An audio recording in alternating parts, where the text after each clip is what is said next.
শুয়ে আছে, আপনাকে কেমন লাগবে? আপনার খারাপ নাও লাগতে পারে, আমাদের খারাপ লাগে না, লাগে না? কথা বলে না। এজন্য আমরা এই রায় কখনো মানতে পারবো না। ইসলাম সরাসরি এটাকে জেনা বলে উল্লেখ করেছে, কখনো হয় না। এই পৃথিবীর বুকে এমন দিন খারাপ আমাদের বন্ধু আমার, যে দিন খারাপ পাপের শাস্তি সরাসরি মৃত্যু। তার মধ্যে এটা একটা বিবাহিত কোন নারী আর পুরুষ এই পাপাচারে যদি লিপ্ত হয়ে যায়, তাহলে পরে পৃথিবীর বুকে সেই নারী আর পুরুষের বেঁচে থাকার আর কোনো অধিকার থাকতে পারে না। এজন্য এই সম্পর্কটাকে মর্যাদা দেওয়ার জন্য আল্লাহ রাব্বুল আলামিন বিয়ের ব্যবস্থা করেছেন। ইসলামে বিয়ের ব্যবস্থা আছে না নেই?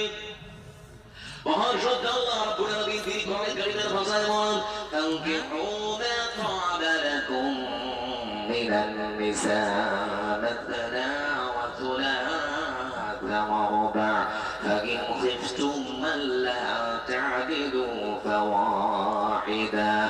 আল্লাহ রাব্বুল আলামিন তিনি বলেন কোরআন কারীমের ভাষায় বা ইসলামের পরিভাষায় যেটাকে বলা হয় সমকামিতা।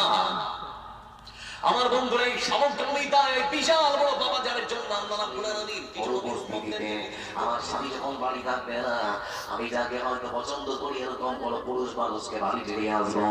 আমার স্বামীর অজান্তে, আমার স্বামীর অনুপস্থিতিতে আমি যদি মনে করি একটা পর পুরুষকে নিয়ে আমার স্ত্রী শুয়ে থাকবে, আমি যদি কখনো দেখে দেখি কিছু বলতে পারবো না।